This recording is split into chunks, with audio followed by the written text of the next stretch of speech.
direct a teacher to use in the lesson. There's direct instruction, and then there's guided practice and independent practice. It does come with a workbook, but students will do lots of activities where they drag and drop things, or they're engaged in kind of some gameplay for their practice. Then they actually do written work as well. It's not 100% online.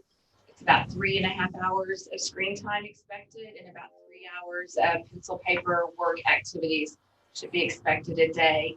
The students will take a picture and submit the work that they do pencil paper to the teacher to be graded. There will be necessary for a learning coach, an adult, to be at home. Students, it's not a program where students will just sit at the computer and learn independently. You can't expect a 5-year-old or even a 5th grader to do that on their own. So it is a family commitment that they would be making for their children. Okay, and so they won't need, or will the district need to supply, I mean, besides whatever comes with the purchase of the license for this program, will the district need to purchase anything else for our students in this learning environment at the elementary? They would have their district issued Chromebook that we would provide them. Okay. Then they will need internet access. And if a family doesn't have that, if they'll call us, we have some resources to help them get that. But they would need a reliable internet service. Okay. So can you, I feel like, I mean, when we were talking about this earlier, it was mentioned, and I just want our people listening and tomorrow understanding what that means if they enroll in this virtual Edmond for the high school and or secondary and or the elementary. And could you give just a little bit more information about the enrollment and their commitment to that program if they do enroll? I would just say it's a family commitment.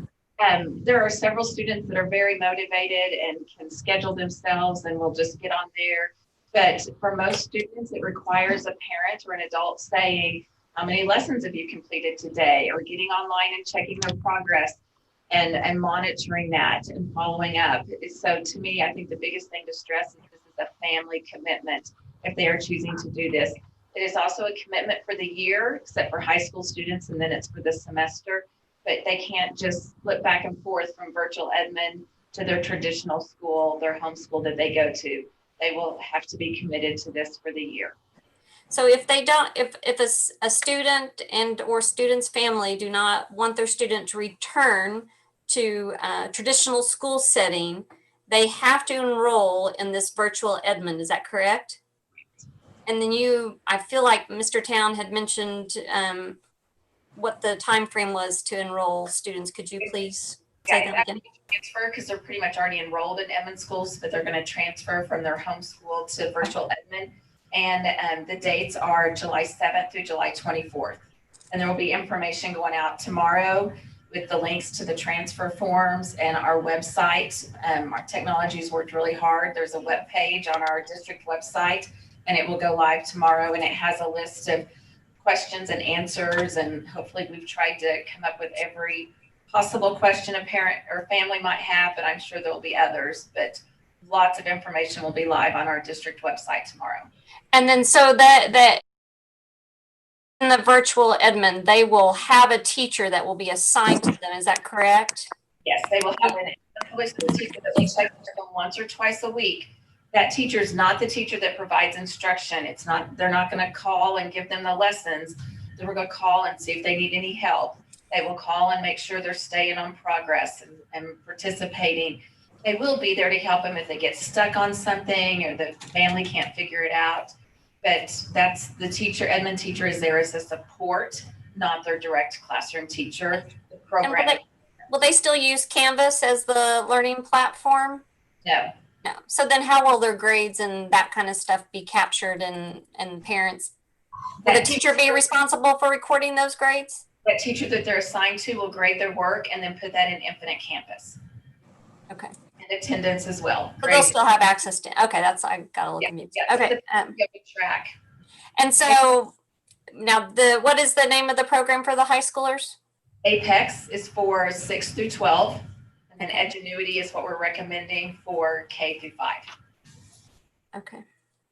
I want to make sure that there's adequate notification to all the parents on that timeline for when they need to enroll. So we're going to put it on the website and maybe on the marquees or sending out through, I get them confused whether it's School Messenger or Infinite, but Susan already has the message written and it is ready to go out tomorrow. So every family that is enrolled in Edmond Public Schools will get an email tomorrow giving them this information. Oh, that's good. That's good. okay. So then after July 24th, that's it. I mean, they're committed. Is that right? There is a 14-day trial period that we will allow them, but Okay. yes, we're committed to that. So when's that 14-day trial? Once school starts? From the very first day of school. So from the first day of school, 14 days in, if they're like, oh, this was not for me, they can go back to the traditional model. Is that correct? In 10 school days. 10 school days. And so then after that, they're committed to that program for the entire school year, with the exception of a high schooler who would be able to change and can you speak to the reasons behind that? Yes, there's several reasons. One is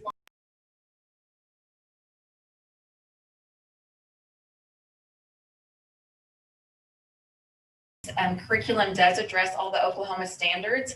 It does not address them in the same order that we have developed and built our pacing guides.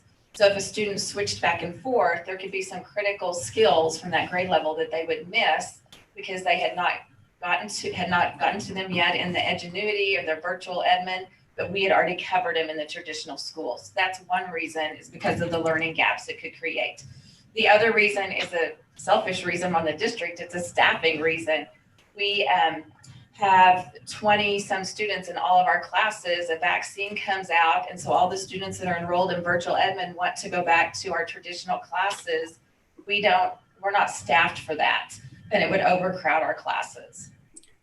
All right, thank you for speaking to that. Go ahead. You know, another observation that I was thinking of, Dr. Gromwald, is that we're planning on incorporating what was the fourth 9 weeks material, kind of embedding it throughout the school year, and anyone who chose this would lose that benefit. We have the ability to customize these classes and add some things, and so that teacher can add some of those in. That's good.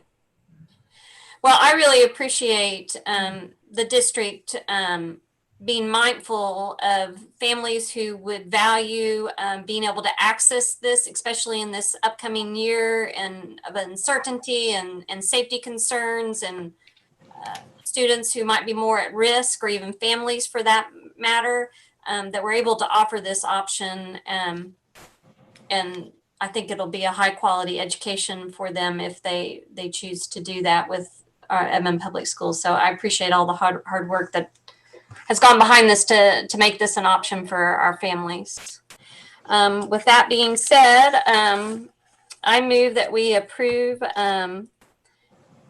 Edgenuity virtual subscription. Second. Exline, Yes. Benson, Yes. Roman. Yeah. Roman, Yes. Yes. Duncan. Yes. Okay, with that, we're ready to move into possible consideration of executive session and vote on supporting action items. So do we have? I move we go to executive session. Second. Exline, Yes. Roman, Yes. Benson, Yes. Underwood, Yes. Duncan. Yes.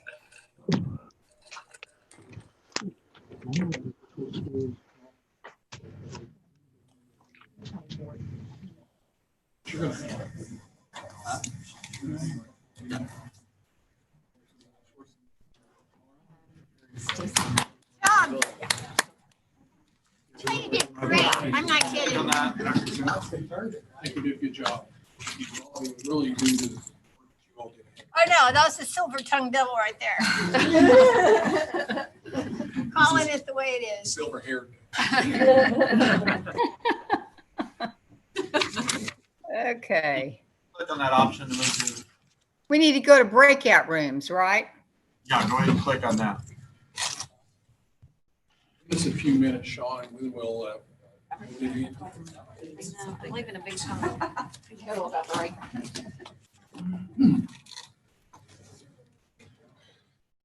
Give us a few minutes, board. We're exiting the room.